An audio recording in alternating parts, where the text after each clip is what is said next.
Hello viewers, welcome to my channel. ఈరోజు తోటకూరను కందిపప్పు మరియు వెల్లుల్లిపాయ వేసి పొడికూరగా తయారీ విధానం చూసేద్దామా. తోటకూరను సన్నగా తరుక్కోవాలి.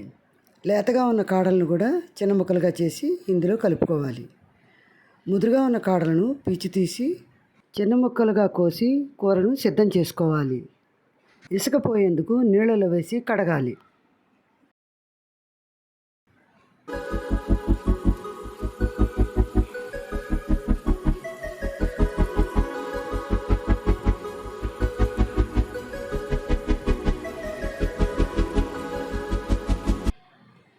నీరు పోయేందుకు జల్లెడ బుట్టలో వేసి ఆకునంతటిని వడగట్టాలి.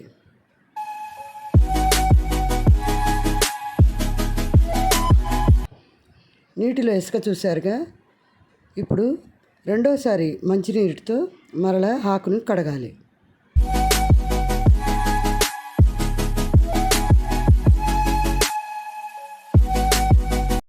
ఆకులో నీరు పోయేలాగా బుట్టను కొద్దిగా ఉంచి పక్కన ఉంచాలి.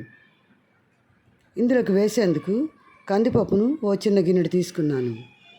2 చెంచాలు మసూర్ దాల్ తీసుకున్నాను. నేను ఇక్కడ శుభ్రంగా 2 మాటలు కడిగి కొద్దిగా నీరు వేసి 5 నిమిషాల పాటు నాననివ్వాలి. ఈ కూర తయారీ కొరకు పోపు దినుసులు వరుసగా వెల్లుల్లి రెబ్బలు 10, కొద్దిగా జీలకర్ర, కొద్దిగా మినపప్పు, కొద్దిగా ఆవాలు, ఎండుమిరపకాయలు, ఉప్పు, పసుపు తీసుకోవాలి. కొద్దిగా ఇంగువ కూడా చేర్చుకుంటే కూర రుచి మరింత బాగుంటుంది. స్టవ్ వెలిగించి బాండీ పెట్టి 2 గరిటెలు నూనె వేసి కాగనివ్వాలి.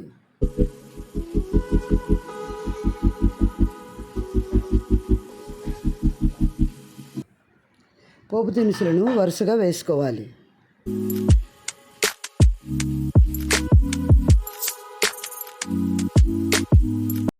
వెల్లుల్లిపాయలు, ఉప్పు, పసుపు కూడా వేసి నిమిషం పాటు వేగనివ్వాలి.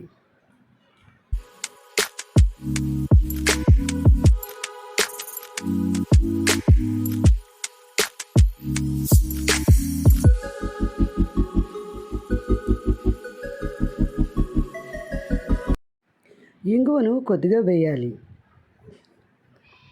తర్వాత నానబెట్టి ఉంచుకున్న ఎర్ర కందిపప్పును వేయాలి. నీటితో సహా వేసుకోవాలి. అంతా కలిసేలాగా ఒకసారి గరిటెతో కలిపి ఇప్పుడు ఆకును బాండీలో వేయాలి.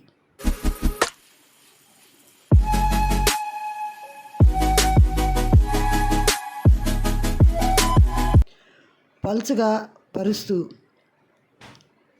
కూరనంతా సర్ది వేయాలి. గరిటెతో కలపకుండా మూత పెట్టి ఉంచాలి. పైన ఆకు మగ్గుతుంది, అడుగున పప్పు ఉడుకుతుంది.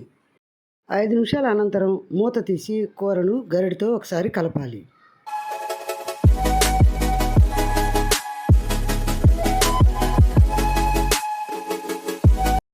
కొద్దిసేపు కలిపాక ఇందులోకి 1 పావు గ్లాసు నీరు పోయాలి.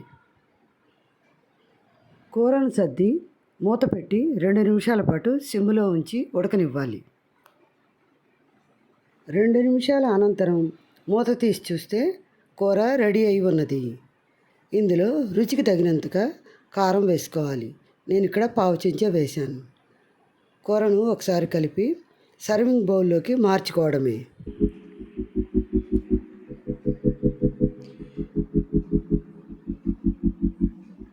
ఎంతో రుచిగా ఉండే తోటకూర పొడికూర రెడీ. మరొక మంచి వీడియోతో మీ ముందుకు వస్తుంది మీ Gayatri Kosuru. Thanks for watching.